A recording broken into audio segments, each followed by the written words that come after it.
Hola, hola, muy buenos días. Bienvenidos a este 3x7. Vamos a tratar de descifrar lo que ha ocurrido esta semana, que se centra lamentablemente en la muerte de una persona, de un músico, de un joven truco que estaba en la marcha y que no fue alcanzado por una bala, recibió un disparo directo de un policía y bueno, esto ya ha sido reconocido por la fiscalía, ha sido reconocido por la policía y por supuesto traerá consecuencias, ¿no? La idea es alrededor de esta protesta, alrededor de quién era Gerí antes del 15 de octubre y quién es Gerí ahora, y vamos a descifrar también un poco el gabinete y las movidas que pueden ocurrir desde el Congreso, si les parece. Carlos Paredes y Enrique Chávez en este 3x7. Buen día, de nuevo. Hola, Valery, Enrique, ¿cómo están? Y un saludo para todos los que nos siguen en este podcast de Careta Digital. Sí, esto ha empezado como una marcha, yo creo, pacífica, legítima. Habemos muchos peruanos que obviamente estamos descontentos con el manejo de nuestras autoridades en general, el Congreso, el Ejecutivo. Pero cuando llegó la noche, empezó la violencia, ¿no?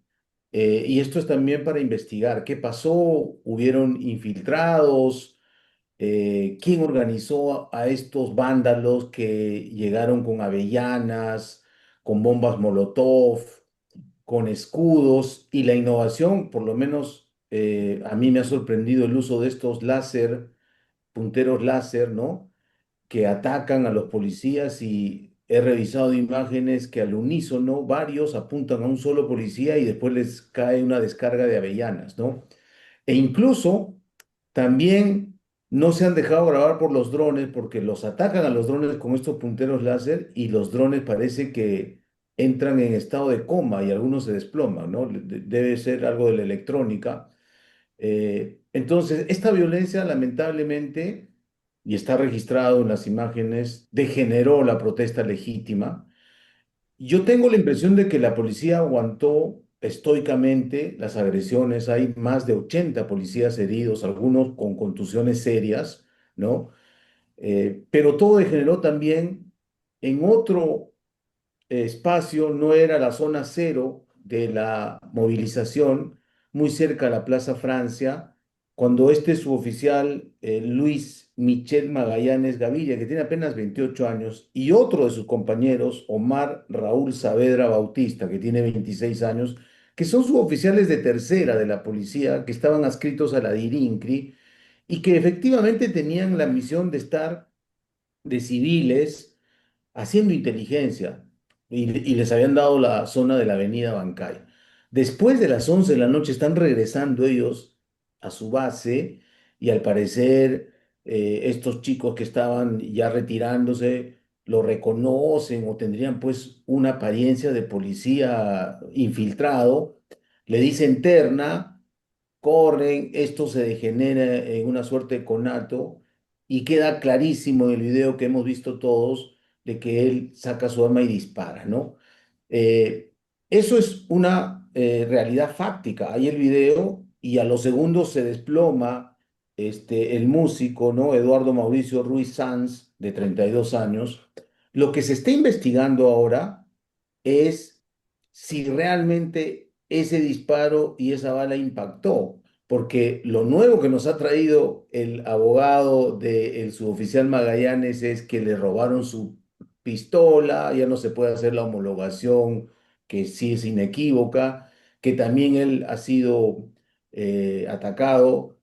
Nosotros en Contracorriente el viernes hemos presentado videos de cómo llega al hospital militar y tenía el rostro lleno de sangre. Había sido golpeado, al parecer, después que disparó, ¿no? Se ve que en el momento que él dispara lo persiguen, Persiguen, lo agarran y lo han golpeado duro y él dice que ahí le quitan la pistola, ¿no? Eh, pero antes, ¿por qué es que reacciona de esa manera? ¿Por qué es que se voltea y no mete un disparo al aire? Y la historia de todo esto sería completamente distinta. Él dice que ha disparado al piso y que de ahí ha rebotado, ¿ya? Ahora, hemos tenido acceso a la necropsia del viernes en la tarde y efectivamente el plomo, porque la bala no entra completa, no solamente entra la cabeza, el plomo, sí tiene como que ha chocado antes con algo, ¿no? Ha entrado destrozado al cuerpo, pero ha sido fatal porque le ha caído una sola bala en el toro y lo ha matado, ¿no? Ahora, Letal. por supuesto que esto es un homicidio y que se tiene que investigar al máximo y tiene que haber responsabilidades personalísimas en el tema penal, pero también responsabilidades administrativas y políticas también, ¿no? Por supuesto. Ahora, Ajá. yo sí no coincido con algunos colegas que dicen asesinato, algo sé de derecho penal, el asesinato es con premeditación. O sea, yo no creo que Magallanes haya salido de su casa sabiendo que iba a matar a una persona esa noche, ¿no? Pues sí es un homicidio. Ahora, no ha habido sevicia, no ha habido eso que le llaman en derecho penal la intención de matar a alguien. Ha sido un incidente lamentable. Yo creo que parte de la inexperiencia, de la mala preparación de estos suboficiales, porque incluso nos explican en la policía que la legislación vigente prohíbe que todo policía que vaya a las manifestaciones lleve arma de guerra, arma de fuego, ¿no? Incluso ellos firman una declaración jurada diciendo que no van a llevar armamento, ¿no? Porque salen pues a veces desde sus casas a trabajar ahí de infiltrados, ¿no? Haciendo inteligencia.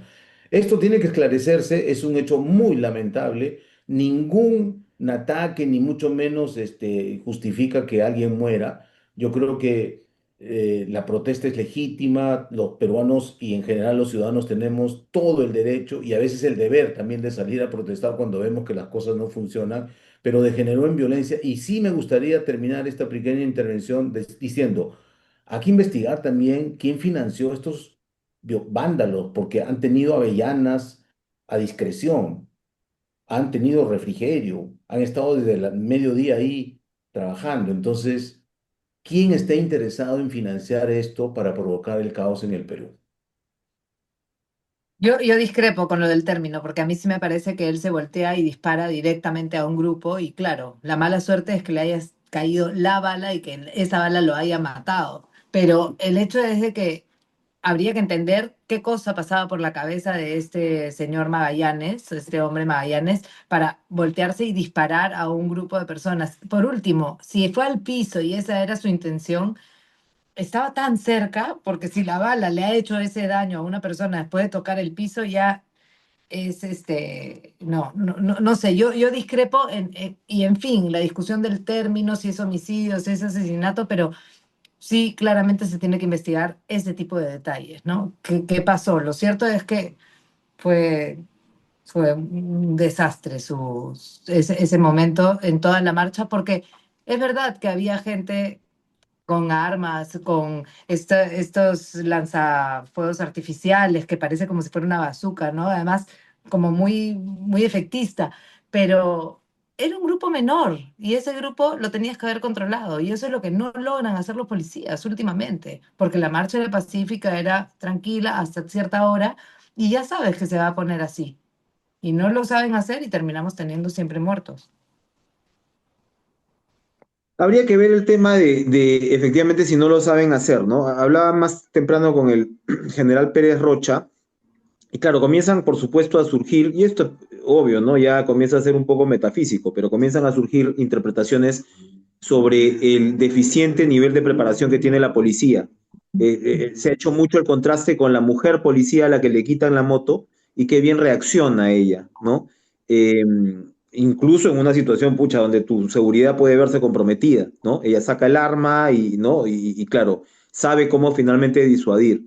En este caso, sí, pues te llama la atención que el disparo sea al piso, ¿no? O sea, parece ser una reacción, por lo menos porque uno no sabe qué está pasando por su cabeza, pero se supone que los policías están entrenados precisamente para reaccionar en circunstancias así, disparando al aire claramente, ¿no? Entonces, allí, claro, y esto obviamente se combina con algo que es más fregado, que estás viendo la epidemia de corrupción en la policía, ¿no? Nosotros hoy en la empresa hemos sacado, como he repetido, en una semana de miércoles, careta sale viernes, ¿no? Hemos tenido que esperar a la marcha. Y claro, la galería de policías que antes incluso eran voceros, está el de las Águilas Verdes, me parece, y luego esposados, es impresionante. O sea, es realmente impresionante. Entonces, claro, yo creo que en los últimos tiempos ha habido cierta narrativa de no tocar estos problemas gravísimos que tiene la institución policial, ¿no? y probablemente esto refleja. Ahora bien, la descripción que hace Carlos es bien completa de la parte violenta. A mí me llamó mucho la atención cuando hay unos periodistas de RPP que se acercan a uno de estos, a un grupo de estos chicos que están cerca al Congreso, en la puerta del Congreso, y prácticamente, bueno, había un pata que estaba pintado de pies a cabeza y la reacción fue violenta de inmediato, ¿no? O sea, ¿tú quieres este presidente? ¿Tú quieres este no sé qué? O sea, le voltearon la pregunta al periodista y ya había una amenaza física ahí dando vueltas, ¿no? Entonces, todo esto me lleva a pensar sobre el futuro, ¿no? ¿Qué va a pasar?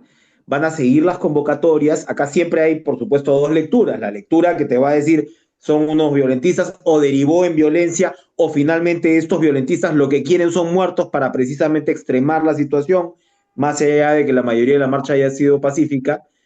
Y por el otro lado, pues por supuesto está la interpretación que dice, no, este es un gobierno ilegítimo, no hemos votado por Gerí, esto ya fue demasiado lejos y vamos a seguir saliendo.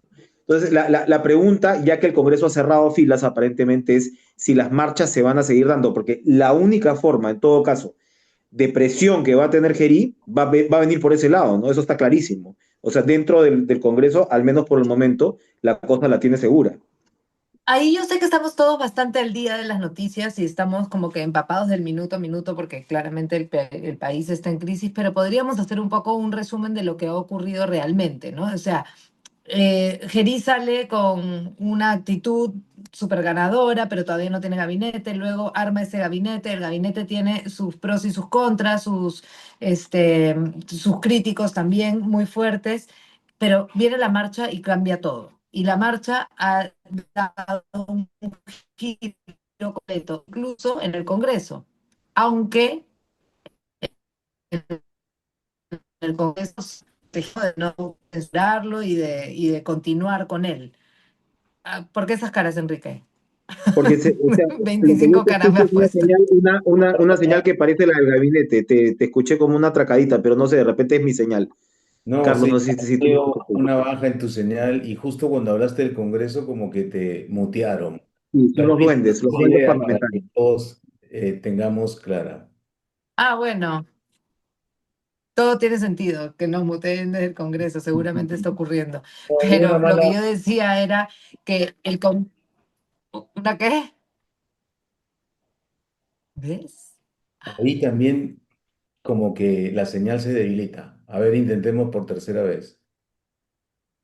Y a ver si a la tercera va la vencida. Lo que digo es que si bien el Congreso quiere quedarse con Gerí, puede ser que con la bulla en las calles esto cambie y que finalmente los portavoces, más que los congresistas, decidan sacarlo, cambiarlo y también tendríamos que ver un poco esta posibilidad entre nosotros en nuestro 3x7 de esta semana.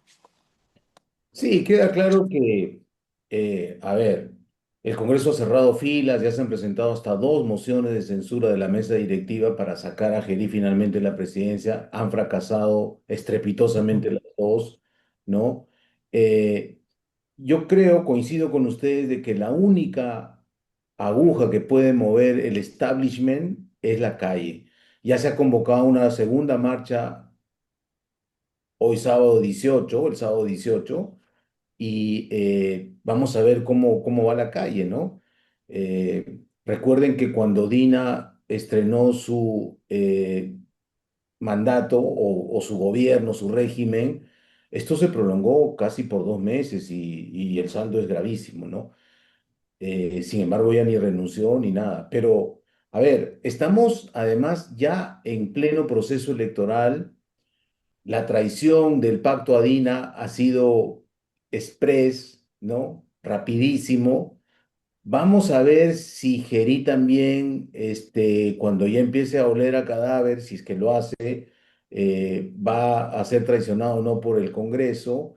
Me da la impresión de que quieren hacer algo de gestión pública con el problema fundamental que tenemos los peruanos, que es la inseguridad ciudadana, o para ponerlo en otras palabras, cómo las organizaciones criminales han tomado por asalto las calles de todo el país y están extorsionando, asaltando, matando impunemente. Este estado de emergencia que se ha anunciado desde el Ejecutivo va a venir con algunas medidas más drásticas, me cuentan. Incluso el propio ministro Tiburcio, que ha sido general, comandante general de la policía, va a pedir facultades legislativas para declarar en reorganización la policía por lo que dice acertadamente Enrique.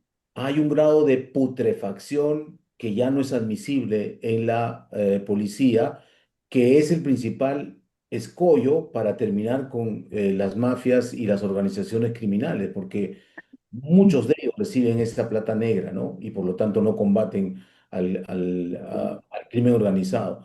Y esto iría de la mano, o sea, es tan grave el problema que el propio Tiburcio, que conoce por dentro, ha dicho, tenemos que tomar leyes más drásticas para hacer control, digamos, fast track. Aquel que se le encuentra con las manos en la masa, digamos, algo así como el equivalente a un proceso sumarísimo y expulsarlo de la institución y luego que vaya a rendir cuentas a la Fiscalía y al Poder Judicial, ¿no? Eso supone que también se tienen que abrir nuevas plazas, porque un buen porcentaje de los policías van a tener que irse, ¿no? Por distintas razones, escuelas, en fin, armarlo. Es un proceso a mediano plazo, pero hoy, el día a día, los 8 meses que tiene este gobierno para demostrar que algo hace contra este flagelo, están contra el reloj, ¿no? Ujú. Y ya no tenemos ni rochabuses. Hoy día estábamos hablando con Rafael Belaúnde y lo que decía, me decía, ¿no? Hay técnicas disuasorias de la policía y cosas que ya no se usan, pero solamente porque ya no hay ni capacitación para hacerlo, ni presupuesto para las diferentes herramientas para esto. Entonces, no solamente es un tema de recurso humano, ¿no? Es un tema de los recursos y las armas y lo que se necesita, los equipos, y lo hablábamos creo la semana pasada, ¿no? Que necesitamos los chalecos antibalas y se ha devuelto la plata que podía haber ido destinada a eso porque justamente no se ha podido gestionar, ¿no? Por dar un ejemplo. Nadie se moría por un pinochito, ¿no? O sea, por un chorro de agua violento, pero finalmente agua, ¿no? Y sí, pues, ¿no? Claro. Ahí tuve la crisis de apertrechamiento, la crisis en la capacitación y la crisis moral que está pasando la policía. Y es algo que ha pasado mucho, mucho por agua tibia. Y está finalmente esta contraposición, ¿no? De por un lado, no me representas y por otro lado, oye, el problema más importante es la seguridad, que es lo que el gobierno te quiere vender. No están hablando de la pacificación por todos lados y vamos a ver en esa tensión qué pasa. Yo soy de los que sostengo humildemente, creo que algo dije la semana pasada, que si no la vacaban a la señora no estabas en esta situación.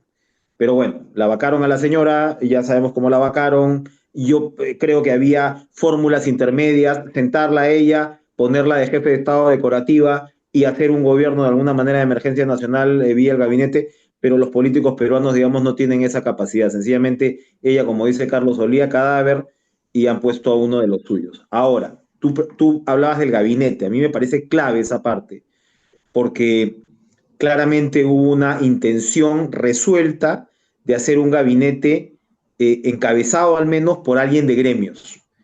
Se le preguntó a Ricardo Márquez, se Ujú. le preguntó a Salazar Nishi, también ex. No solo se le preguntó, cuando Gerí dice, hemos estado hablando con el próximo presidente del Consejo de Ministros, no sé qué, ese era Salazar Nishi. Y también se le preguntó a Felipe Cantuarias. El mismo martes, en la mañana, eso se dio por descartado, y viran a Álvarez.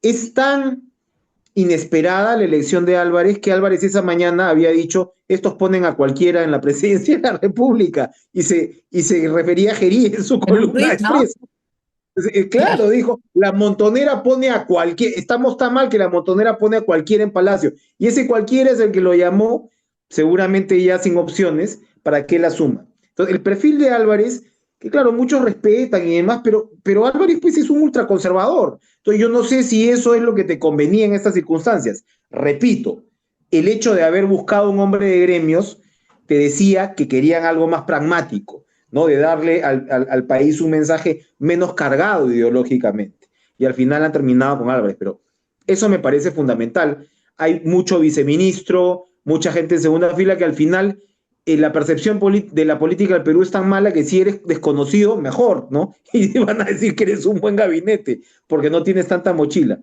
Pero vamos a ver, pues, Álvarez, qué tanto, en fin, morigera las posiciones. Yo creo que es un punto en contra, con todo respeto por el doctor Álvarez, porque ya te estás poniendo en un lado, ¿no? Ya te estás de alguna manera esquinando cuando lo más inteligente era tener mayor pragmatismo. Repito, los empresarios no quisieron ir, no quisieron, no se animaron. Ujú. Bueno, la información Mucha que gente no quiso ir, ¿no? La Perdona, información que Carlos. yo tengo es que Álvarez fue la octava posibilidad. O sea, habían llamado a 7 personas antes que él y los 7 le habían dicho no, paso, ¿no? Pero no solamente es porque no querían juntarse o estar cerca a Gerí, es porque también están jugando sus cartas para las elecciones, muchos de ellos. Y porque es un gobierno de 8 meses en una coyuntura extremadamente difícil, con una convulsión social, con una buena parte del Perú mayoritaria que ya no quiere saber nada de la clase política, y por más pragmático, independiente, tecnócrata que seas, entras a un gabinete y te conviertes en parte del elenco político, y muchos profesionales valiosos, incluso que han hecho carrera en la administración pública, no quieren terminar así, porque además es un gabinete efímero, ¿no? Me decía una ex ministra, por lo menos cuando tú entras a un gobierno nuevo, tienes la esperanza de durar 2, 3 años y hacer realmente una experiencia del ministerio adecuada. Pero si ya sabes que vas a terminar el 26 de julio próximo, en medio de la convulsión, los sensatos dicen, oye, espero otra oportunidad, ¿no? Y No entonces, sé, yo creo que eso es aún un así, cálculo, porque en el caso de Sagasti sí aceptaron, digamos que tuvo un gabinete técnico bastante más interesante, ¿no? O sea, no sé, podemos hacer ahí una comparación rápida, pero digamos que tal vez la cabeza también tenía mejor convocatoria, calidad de No, claro, convocatoria. pero recuerda que yo creo que el presidente Gerí se parece más a Merino, ¿no? En su conformación.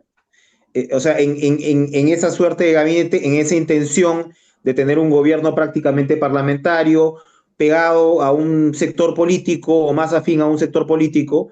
Y claro, en realidad lo que pasa con Sagasti es que estas protestas que vemos ahora les ligó porque, en fin, porque Vizcarra era popular, por lo que quieras, y termina Sagasti, que para la derecha fue, digamos, una derrota, ¿no? O sea, ellos consideran incluso que Sagasti ayudó al fraude y todo, que es un poquito para mí descabellado, ¿no? Pero sí, o sea, eso que tú señalas, pues yo creo que a Jerín más habría que compararlo con la intención de Merino, ¿no? Más que la otra intención.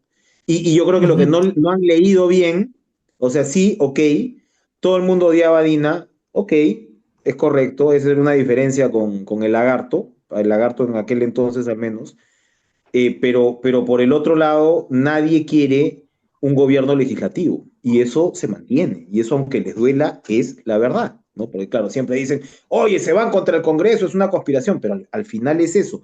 Los actores políticos que se quieren posicionar, por supuesto, se van a querer posicionar, pero veías mucho universitario, muchísimo universitario, que ha salido porque sencillamente rechaza cualquier señal política que provenga del Parlamento, ¿no?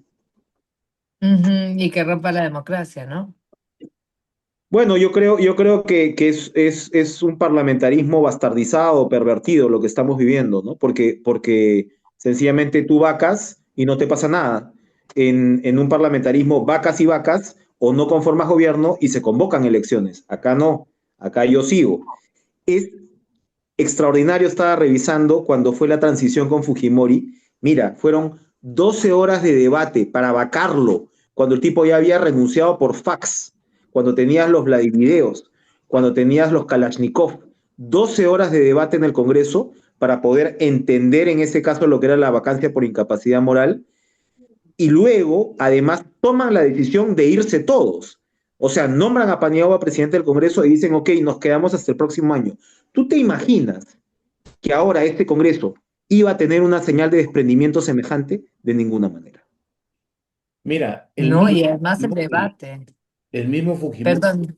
cuando se presenta el primer Vladivideo en septiembre del año 2000, sale, convoca elecciones y dice, no voy a participar en las siguientes. ya había convocado. Ese es un tema que se estudia incluso en el derecho constitucional, porque puede o no el presidente en ejercicio adelantar las elecciones. Pero claro, el timing de viajar a Brunei y después renunciar desde el Japón, Marta Hildebrand era la presidenta del Congreso y la nueva mayoría, porque recordemos que Fujimori se había comprado unos parlamentarios tránsfugas y había creado una mayoría espuria. Dicho sea de paso, uno de esos era César Acuña, hay que decirlo claro, que había sido elegido por el partido de Luis Castañeda Locio. Entonces, Si no me acordaba de eso. todos se van y ponen a Paniagua, que era uno de los pocos congresistas de Acción Popular que tenía una baja votación, digamos, de voto personal, pero fue un presidente de transición bastante eficiente, aseguró que esas elecciones sean limpias, transparentes, y entregó la posta a Toledo el 28 de julio del año 2001, ¿no? Imagínense, hoy estamos en una turbulencia muy difícil. Estábamos sacando cuentas, en 9 años desde el 2016 tenemos 8 presidentes, ¿no?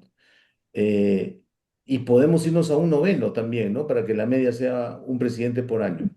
Podríamos irnos. Oye, mira, en los tránsfugas pasaron de 52 de 120, que era lo que tenía, vamos vecino, me parece el oficialismo, a 64. O sea, igual tuviste 12 tránsfugas, que a estas alturas suena poco, ¿no? O sea, si tú aplicaras la fórmula transfugista acá, suena poco, ¿no? A la actualidad. No, pero además la palabra tránsfuga, ¿no? El hecho de la repartija, todo esto era eventos muy Era, grandes era, que se era analizaban, por se supuesto. analizaban un año, medio año y realmente tenías reacciones políticas. Ahora te dice, te hablan de repartija y los congresistas se ríen de ser los que hacen la repartija. Y esta vacancia, no sé si lo mencionábamos la vez pasada, se ha dado solamente por acuerdo de los portavoces. El debate no duró nada. O sea, Impresionante, impresionante, lo que sucede impresionante. ahorita es que los congresistas se van a la playa cuando ocurre algo así y sus portavoces deciden y ellos votan a distancia si es necesario, todo verde, todo verde, todo verde. Es Y de ahí, y de ahí, un asco. y la otra, ¿no? O sea, cuando tú estabas eligiendo esto, elegiste esta vacancia, te ibas a Gerí, porque por último, lo que recuerda Carlos, en la anterior, hace 25 años, tuviste, digamos, este acuerdo previo político para sacar a Marta Hildebrand, poner a Paniagua y saber que si esto ocurría, ibas, pero lo hiciste antes. Si tú querías haber hecho algo antes, censurabas a la mesa directiva y llegabas a un consenso. Pues, O no querían, o no sabían, o es el desastre en el que estamos, ¿verdad? O sea, ahí tú ves el nivel de a dónde hemos llegado en términos de práctica parlamentaria, ¿no? y lo que veíamos también esta semana es que más allá de la pésima reputación de Gerí, con todo lo que hemos hablado en la edición anterior, Gerí salió como el héroe y de pronto tenía esta imagen de ganador, de Bukele, Vizcarra o a quien haya copiado, con las tomas perfectas, como si hubiera tenido ya todo el aparato de comunicación instalado y no tenía ni 4 horas, creo, en el puesto, en el cargo. Entonces, yo pensaba, ¿a cuánta gente, si no hubiera habido la marcha y si no hubiera habido este giro, a cuánta gente va a convencer y en cuánto tiempo va a tener, no sé, multiplicada fácilmente la popularidad de Dina?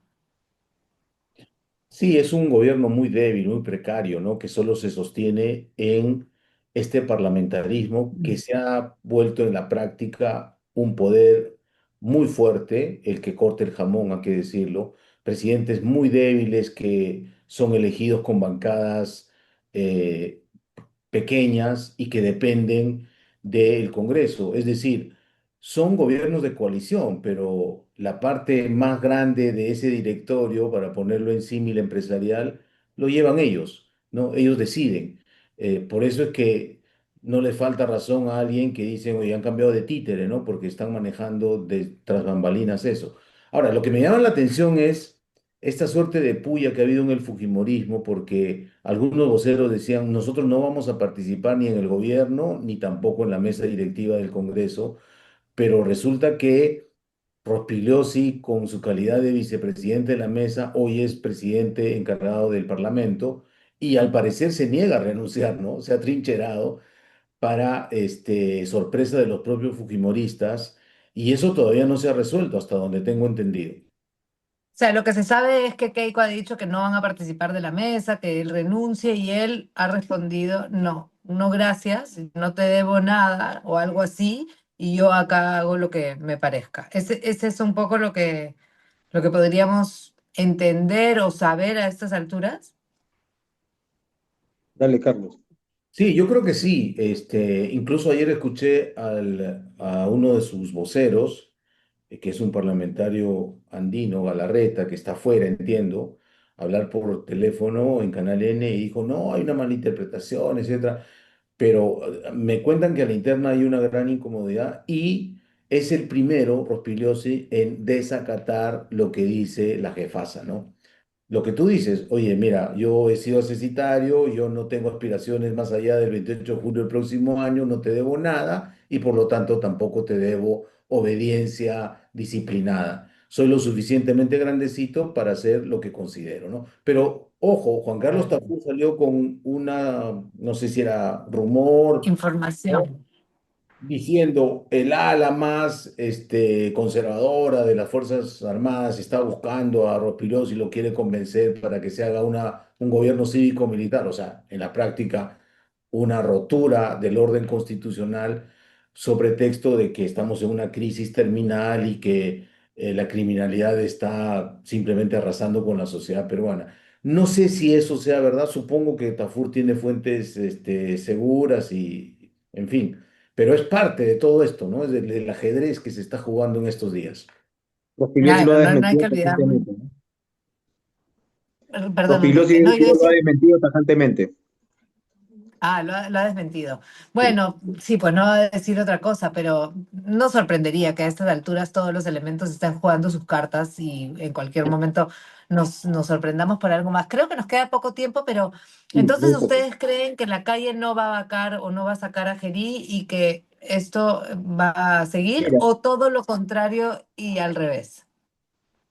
mira, si esto lo vemos, hay pues, digamos, nociones divididas, ¿no? Si la vacancia ha sido el acto de campaña de lanzamiento de López Aliaga, que es lo que se está señalando, ¿no? O sea, la información que tengo es incluso que a López Aliaga comienza a hablar el día anterior de la vacancia y lo llama la propia presidenta a decirle te doy los trenes, y ya no atracó, pero que incluso el cálculo de Porky era que esto no iba a pasar, o sea, que era como que yo me desmarco, a ver, atrévanse, y se atrevieron todos al final, y pasó, y ahora estás en esta suerte de despelote que acaban de describir, ¿no?